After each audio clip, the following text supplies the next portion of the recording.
Om Namo Bhagavate Vasudevaya. Reading from Srimad Bhagavatam, Canto number 1, chapter number 14, entitled The Disappearance of Lord Krishna. Text number 4.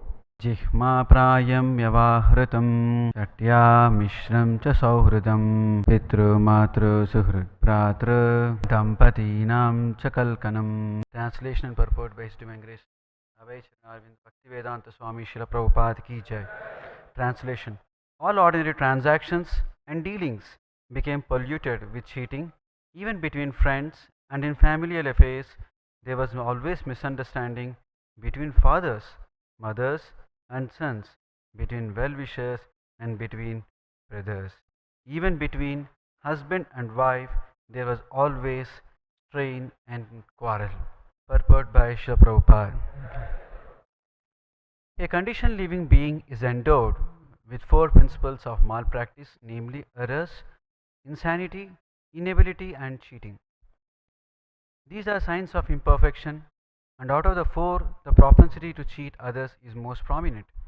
And this cheating practice is there in the conditioned souls because the conditioned souls are primarily in the material world imbued with an unnatural desire to lord it over the material world.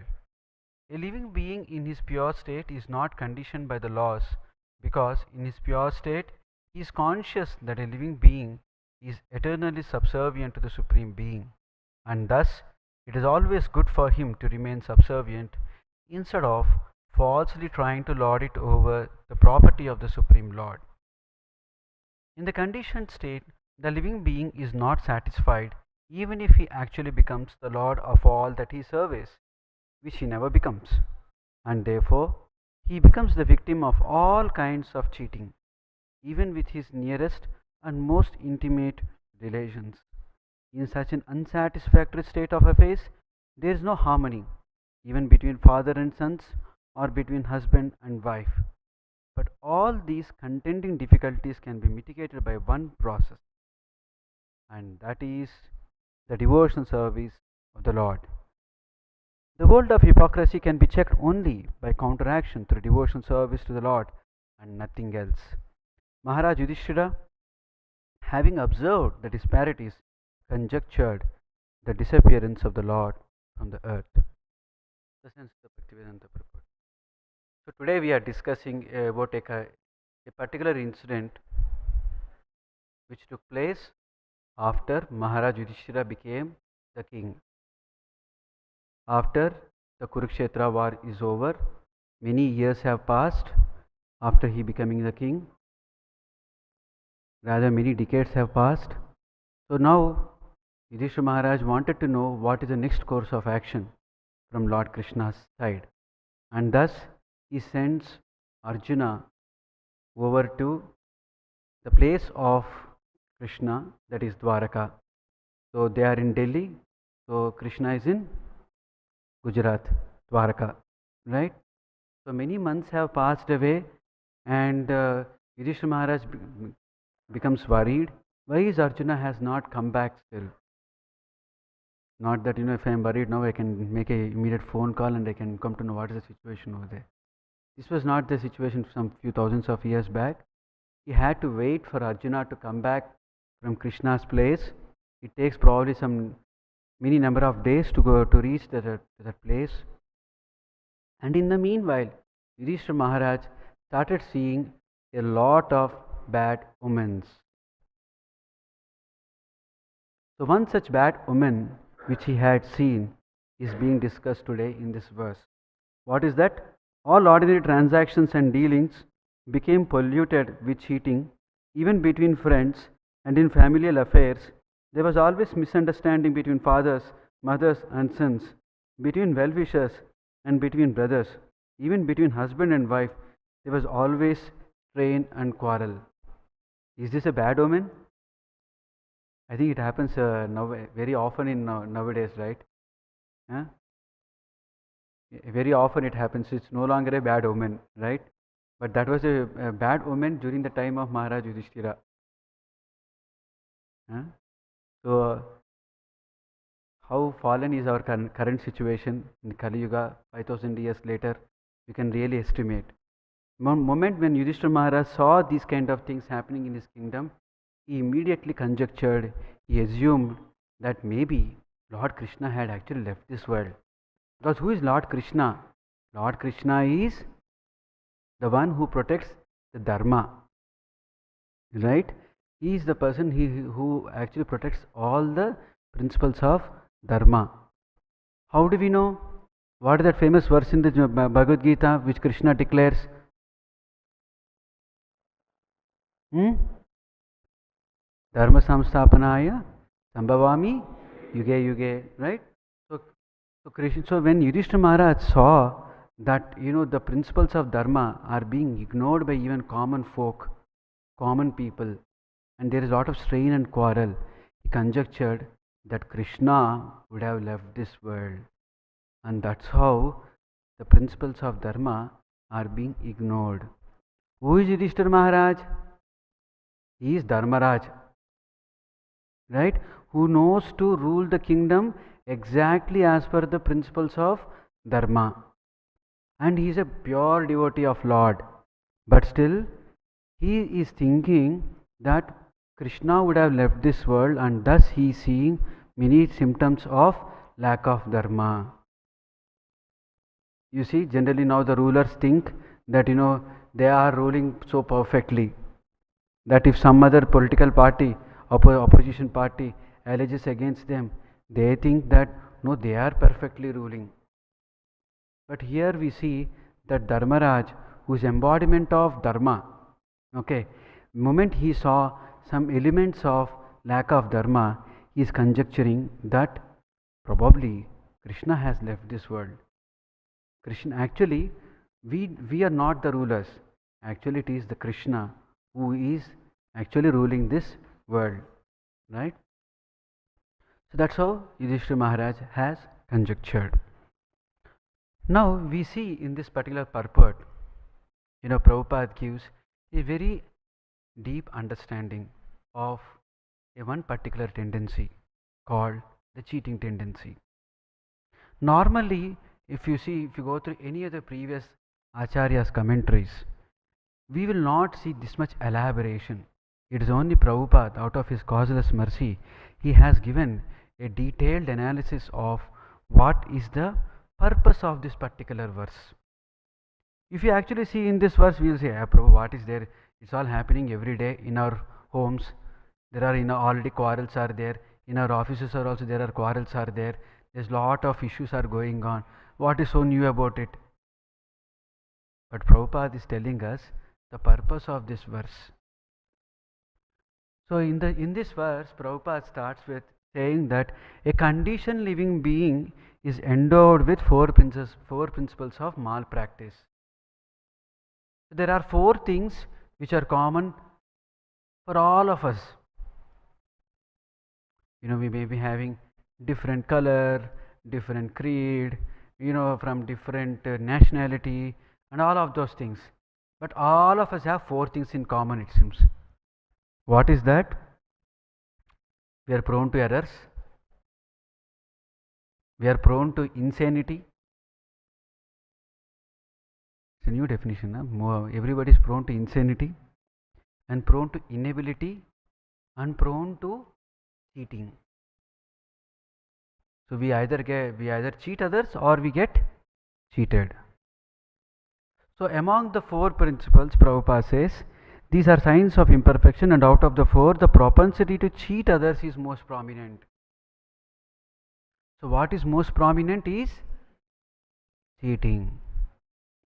Now this is the one analysis Prabhupada is trying to bring about. What is that analysis? And this cheating practice is there in conditioned souls because the conditioned souls are primarily in the material world, imbued with an unnatural desire to lord it over the material world. And because we are trying to lord over this material world, and thus we are doing this cheating, and then so on and so forth. Prabhupada says, in an unconditioned stage, in a stage where we are with the Lord, where we are in the spiritual world, There is no laws to control, there is no laws of material nature, and in such place there is no cheating tendency. And therefore Prabhupada says, to get out of this cheating tendency, the issues which are faced out of cheating tendency, we have to just render devotional service. Prabhupada has given one solution to all the problems which are there in this world today, which are arising out of cheating tendency. So how do we agree this to this analysis and conclusion? Is it true that just by devotional service we can have a place where there is no cheating? Is it true? Is this analysis accurate? Why is it accurate? Okay, Prabhupada told, fine. That's a very acceptable explanation. But is there any other way, any other reason why Prabhupada is saying that if we just by doing by devotional service, we can come out of this cheating and thus come out of all the problems we are facing? We are coming back to our original consciousness. Any other reasons?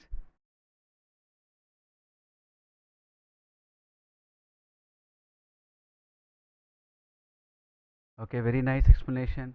By doing devotional service, we'll come out of our lording over tendency, and thus there is no problem. Right? So this is also a wonderful understanding. There is one more understanding is coming out in this purport.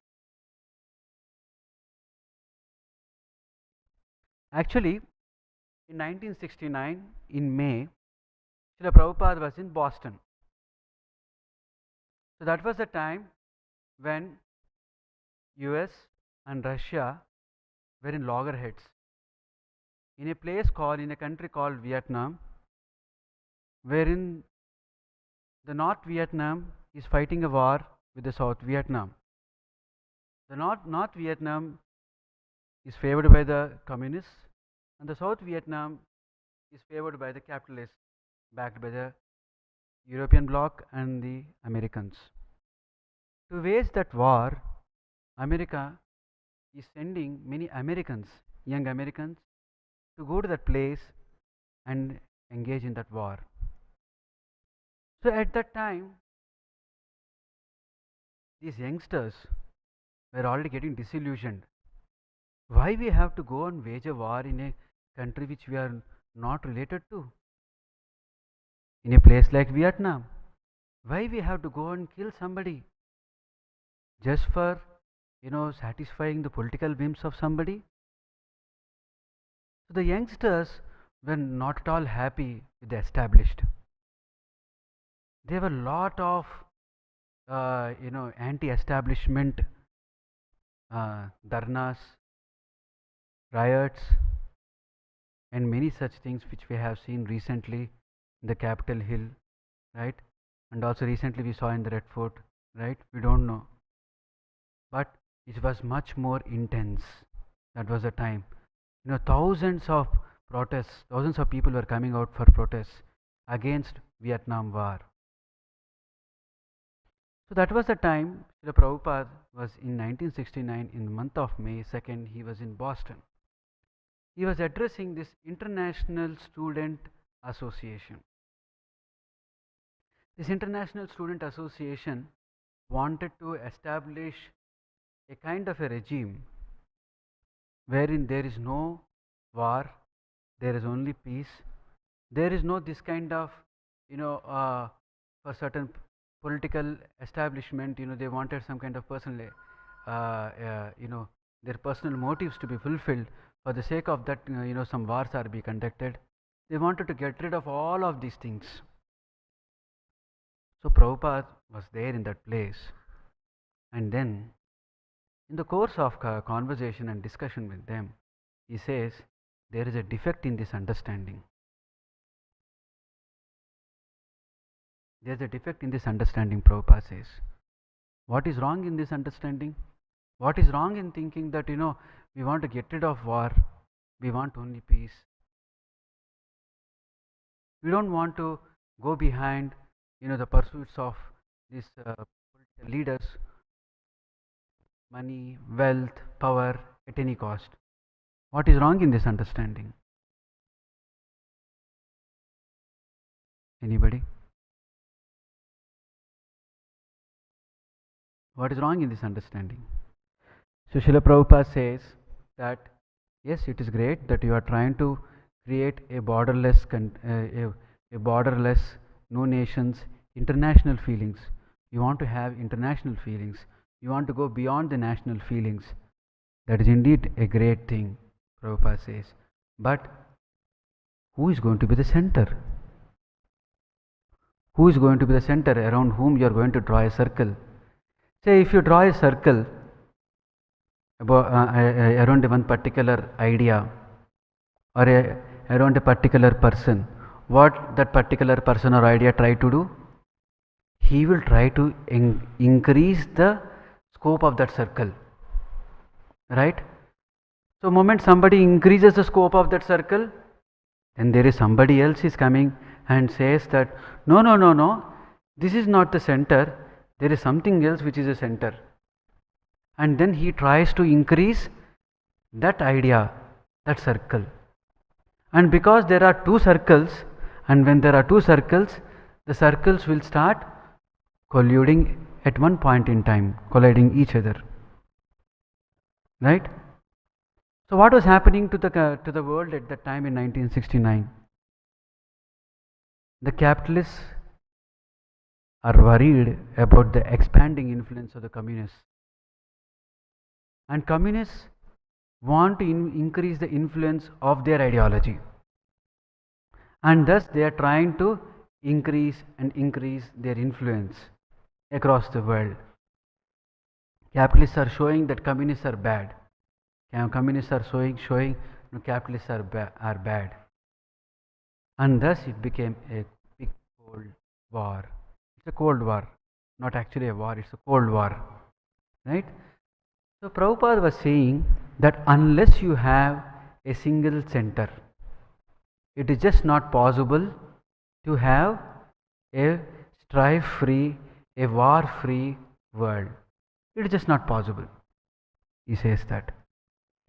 And thus he says that so everyone is feeling, I read, so everyone is feeling nationally or internationally, but the center is missing. Therefore, your feeling, your international feeling, my international feeling, your national feeling, my national feeling, they are overlapping. So we have to find out the center. Then you expand your circle.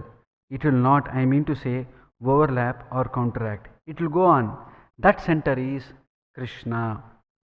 Our society, International Society for Krishna Consciousness, is teaching to the people of all country that the center is Krishna. You try to think from the central point of Krishna. That Krishna philosophy is the Bhagavad Gita.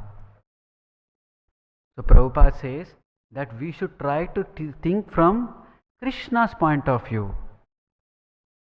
From the central point of as Krishna, from the Krishna's point of view, if you see, then any circle you create will not collide into any other circle. That is the principle of Vasudeva Kutumbam. We have a concept, right, that Vasudeva Kutumbam, where is the entire world is one family. The family of Lord Vasudeva. Right? So that is possible when you have Krishna as center. Actually here Prabhupada is talking about the word cheating. Right? There is also elsewhere this cheating is talked about in the Bhagavatam.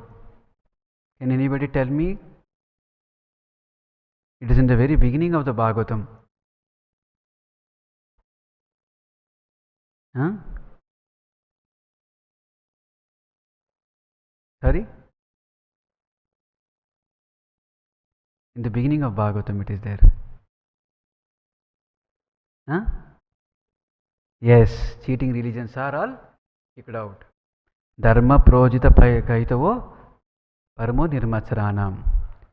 So in the Srimad Bhagavatam, all types of cheating religions are kicked out, is what Prabhupada says in this particular verse. So in that same purport, nicely Prabhupada explains this concept of competition. Actually, why cheating happens? Why cheating happens? I have some idea of getting some kind of a pleasure. I have some goal to achieve. The goal could be to increase my happiness, or somebody is trying to come in within my happiness. I try to avoid that particular what you call obstacle, or there I foresee some kind of pain is going to come to me. I try to avoid that pain, right? So when I'm trying to do these things, if there is something within my power and ability, I will try to do it without cheating, right? But then the world is not so easy, sir. The world is not so easy. They're not waiting for you to become the most happy person, right? So the world is full of competition, right? There is scarce resources. There is too many people eyeing for the same set of resources. And because of this competition, what happens? One tries to cheat others. Why? He is thinking his needs has to be fulfilled or his greed has to be fulfilled. Actually, people will not be able to distinguish whether it's a need or greed when they are in it, right?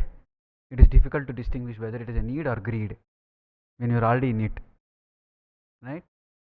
So it so happens that they try to cheat because I have to win over the other person or win over the other circumstance or situation. That's how I try to cheat. So Prabhupada says in that purport very interesting thing. I repeat that word. Prabhupada says that we are trying to establish a competition-less society with God in the center. A very nice conclusion Prabhupada gives. Why is it so? Again, the same analysis.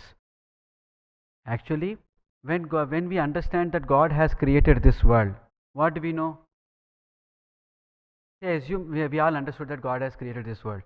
So when God has created this world, He will not create something where somebody has less resources or somebody has more resources. That's what the communists are trying to do, right? They want to have equal distribution of wealth. But for hundreds of years, even though they have tried with their philosophy, they are still not able to do that.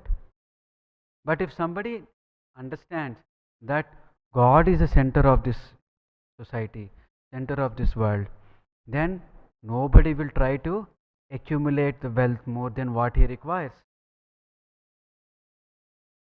Actually, why one of the reasons why the communism spread in India like a wildfire in the 1940s is because of the Bengal famine.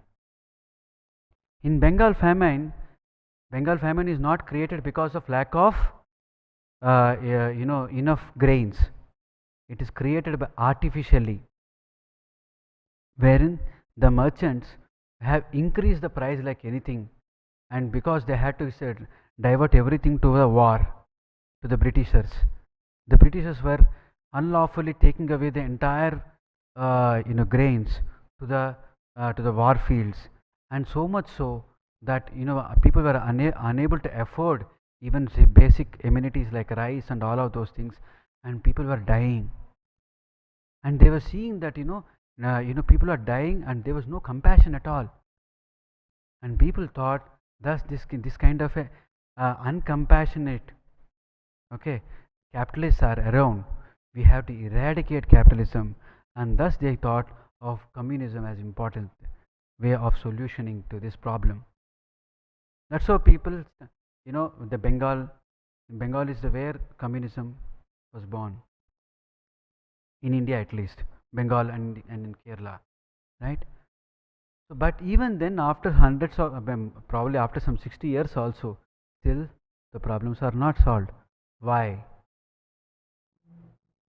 Why? When Prabhupada says, even in a communistic setup, there is a dictator, and even there is a competition also, who will become the dictator? Huh? Who will become the next dictator? Huh? So then there also there is a competition. Even in the 70s and 80s, there is a war between Russia and China. Both are communists, right? Both are communists, right? But still there is a war. So, this kind of temporary philosophies of trying to create that one as a center other than Krishna will not at all be a solution, because as soon as there is a competition, there is one person against other person. That's why Srimad Bhagavatam says that we should change our focus altogether.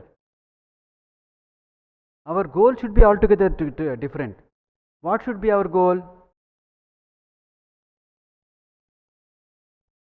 There is some goal, it seems, Bhagavatam says, which you cannot achieve in any of these three worlds. There is a goal which you cannot achieve within these three worlds. What are the three worlds?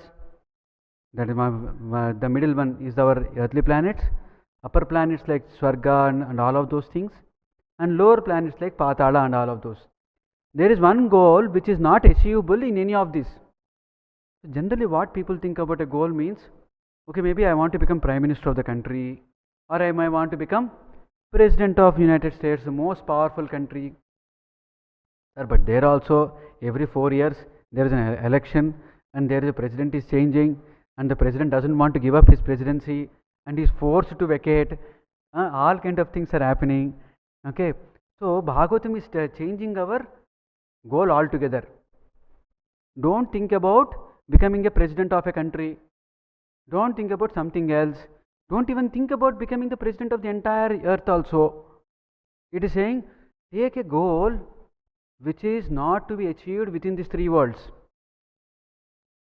Tasyaiva heto prayatetu kovidaha tallabhyate yadbramadam uparyadaha. If you go to the uppermost planets and also to the downmost planets, you should not be able to achieve that particular goal. That goal you should try for. And when you try for that kind of a goal, what is that goal? Get out of this world, get out of this material world, love the Supreme Lord Krishna. And when you have that as your ultimate goal, where is competition there? There is no competition. There is no limitation of resources over there. Krishna is unlimited. Okay, he is so unlimited that he can engage with each and every living entity in a different way, in an unlimited way. That's what he demonstrated, right? In the Dwaraka, when Krishna was with his 16,000 wives, it's not that he was there with one wife, one day. So if you calculate like that mathematically, he has to go to the same wife after how many years? 1 year is 365 days. Okay, 365 into how many it is? Somebody told right answer. 48 years. Not that Krishna went to the same queen after 48 years. Krishna has expanded himself into 16,000 forms. And in each palace, he was doing different activity. So Krishna has demonstrated it, that he is unlimited. There is nothing, there is no limitation to him. So when there is no limitation, where is competition, sir? So when there is no competition, where is the need to do any cheating? Right? So that's why Prabhupada nicely says here in this purport that because we are imbued with this unnatural desire to lord it over this world, wherein we are trying to identify ourselves with this limited body, we are actually what? We are unlimited. We are related to this unlimited Jiva, unlimited Lord, and we are also, eternal. We are, because see, moment when we think that we are a particular limited body. Say for example,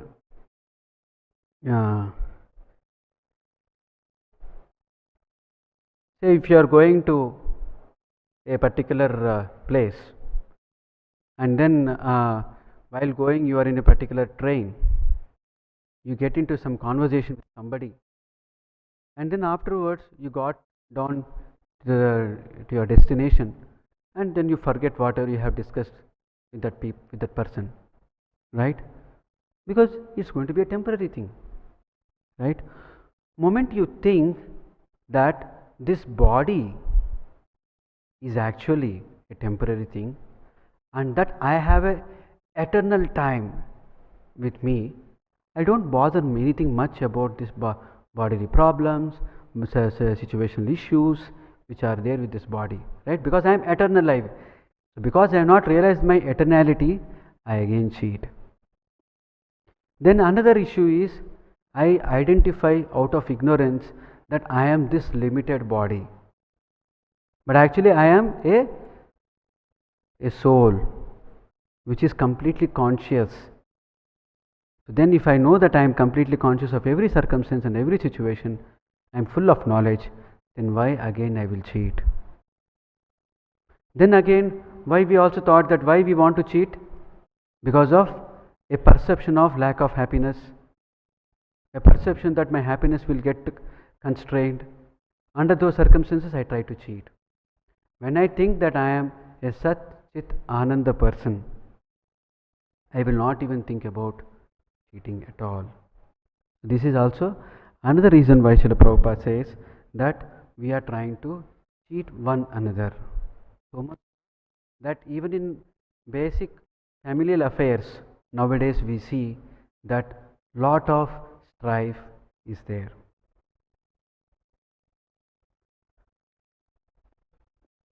There is also another aspect of cheating. Lord Krishna says in Bhagavad Gita somewhere, there is one very important statement Krishna says, that Dhyutam Chalayatam. Anybody remembers the translation?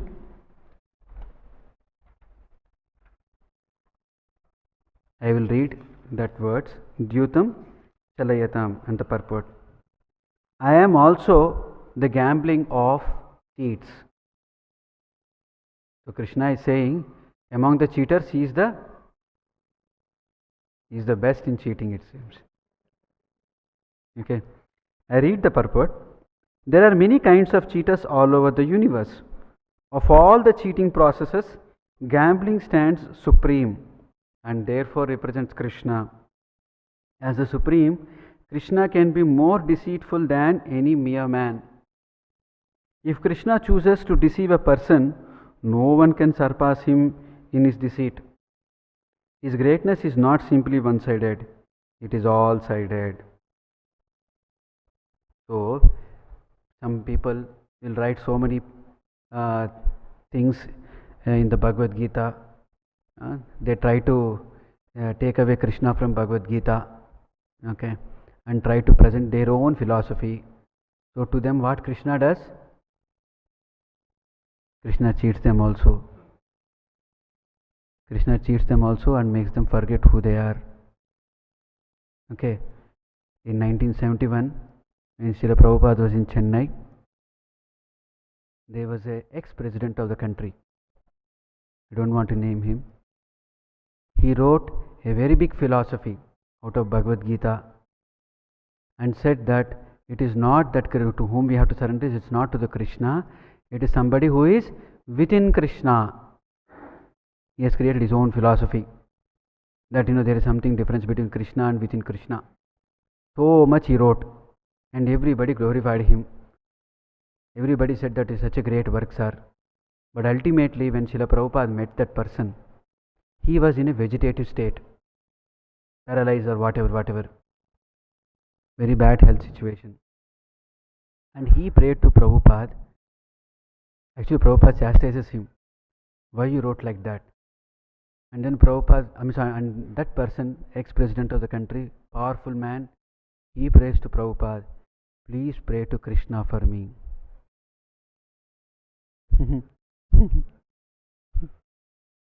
But Prabhupada is anyway merciful, right? So anyway, so that's what it. So that particular pastime is about, wherein Unfortunately, people try to cheat everybody away from Krishna by presenting a wrong proposition.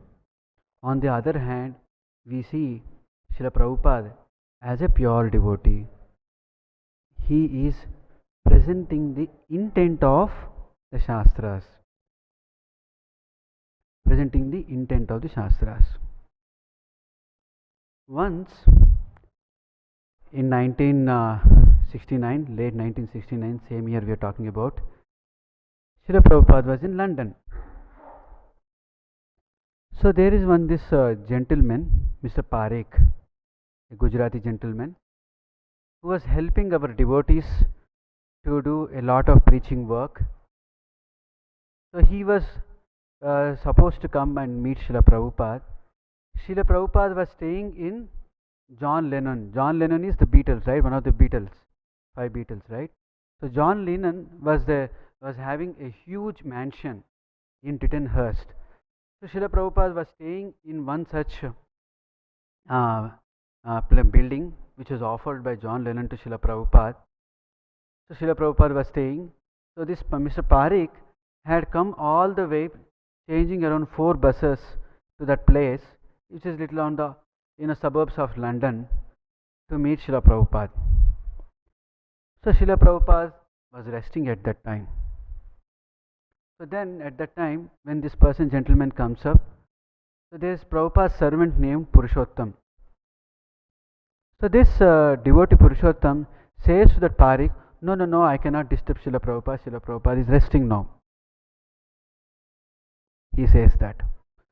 So then he waits for a while. Then another devotee comes. He says, no, you please wake up Prabhupada. This is a very important gentleman. Prabhupada wanted to meet him.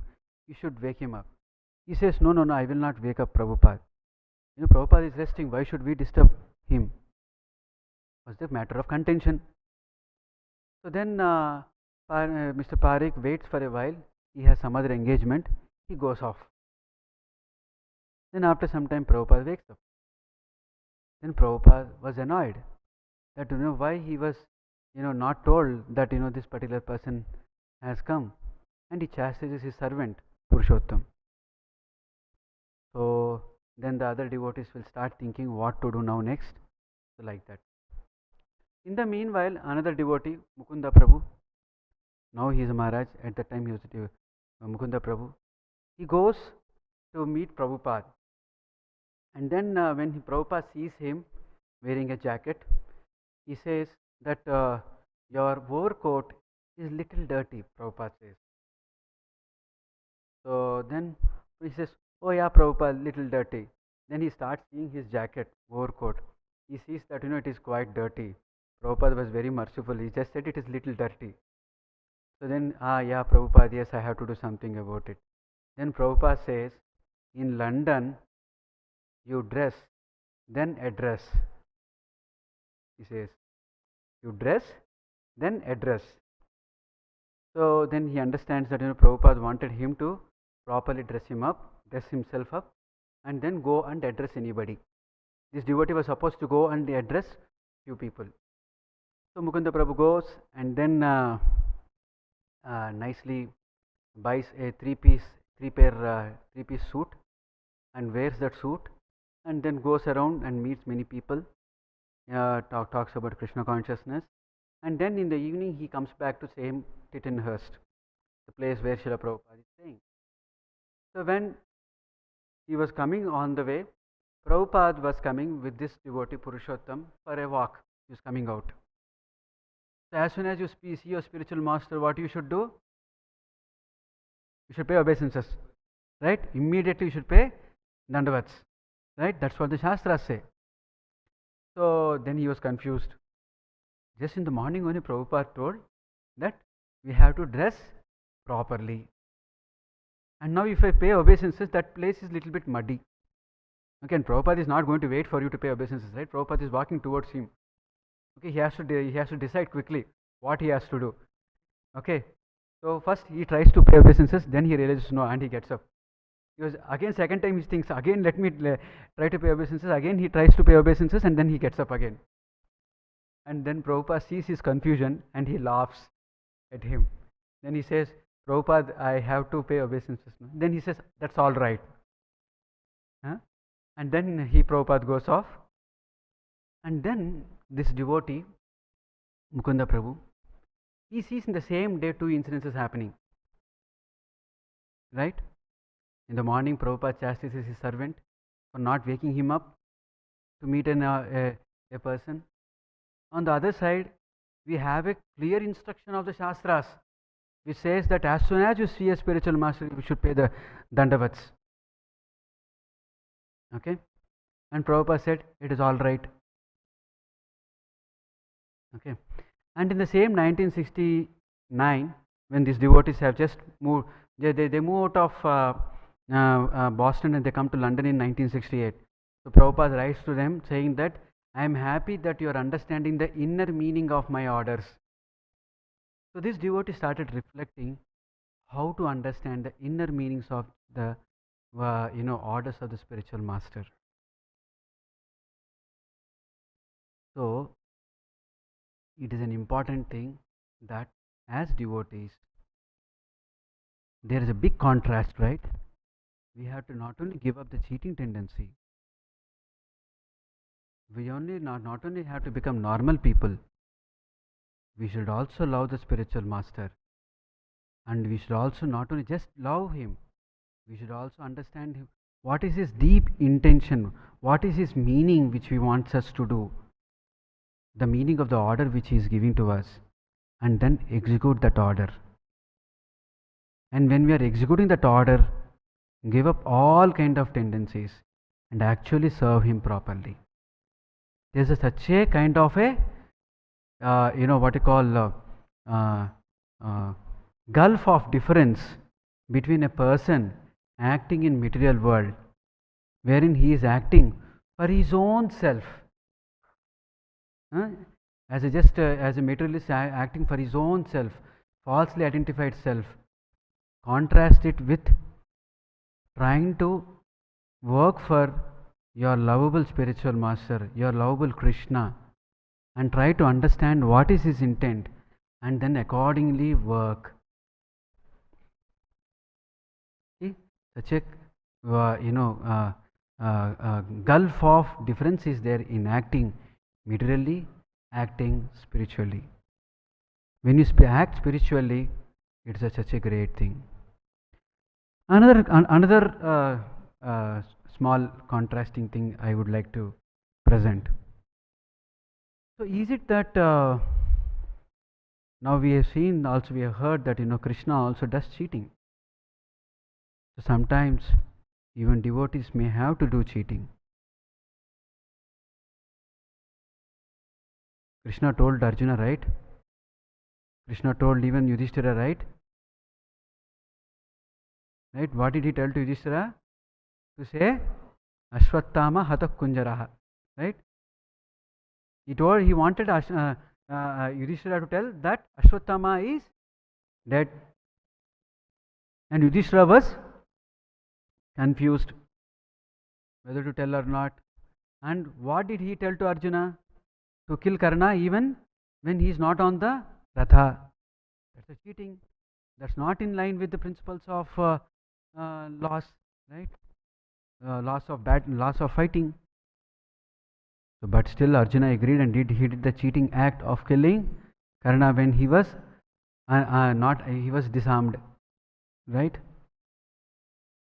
So apparently devotees also do cheating. Am I right? So is it allowed? Is it allowed? Huh? When it is authorized only, not by our own mind. Oh, maybe this is service only. No, I can cheat. No, it has to be. Who has to authorize? Spiritual master has to authorize. He is the representative of Krishna. He has to authorize. Only under a very rare circumstance. Under a rare circumstance only cheating is allowed. Otherwise cheating is not allowed. Okay. So cheating is not allowed. One more thing. Say even if a cheating does happen among the devotee community. How did Prabhupada react to that circumstance? Once in Honolulu, the temple president, much against the wish, one fine day, he sold away the temple. He sold away the temple itself, temple president. Then all the GBCs came, trying to see the situation, and then catch hold of the temple president, who tried to sell away the temple itself, and all of those things. He did a big cheating, right? And Prabhupada also landed over there. All the devotees were devastated. Why this temple president did like this? All of those things. Then, Prabhupada personally cooked, a meal for all the devotees and served them. The devotees were so devastated in their Krishna consciousness. They had so much faith in that particular person, and that person has cheated them, and they were so much afflicted with grief. Prabhupada came and solaced the situation. Then after that, then these GBCs came and said, Prabhupada, we should hand over this person to police. Then Prabhupada cries. He was in tears. How can a father send his own son to jail? He might have done the most worst kind of mistake, but how can the father send his own son to a jail? Okay, so that's how Prabhupada is very lovable. He loves his disciples a lot. He actually gives back everything, whatever the disciple wants. Now the disciple wanted only some kind of a material asset. Instead of giving some spiritual, something which is not attainable in these three worlds, Prabhupada wanted to give that to that son. But that son wanted some material asset. Prabhupada said, okay, what can be done? He wanted to give him something which is unattainable in these three worlds. Right? Because of bad attachment of that particular son. Unfortunately, he had to go with something which is material. There is a pastime of Sanatana Goswami, right? We heard, right? Wherein one person who has did lot of tapasya, and Lord Shiva came and told him, go and approach that particular Acharya, Sanatana Goswami. He has the most valuable thing. You can go and take it. So he goes. The gentleman goes to that Sanatana Goswami and asks, Lord Shiva told me that you have the most valuable thing. Can I get that? Okay, you want to get that? It's there in the garbage can. Please go and take it. He goes to the garbage can and he sees it's a touchstone. Touchstone means what? If you put it on a metal, it will become gold. So one of the most valuable thing is there in the garbage can. Then he anyway thanks him and then he goes.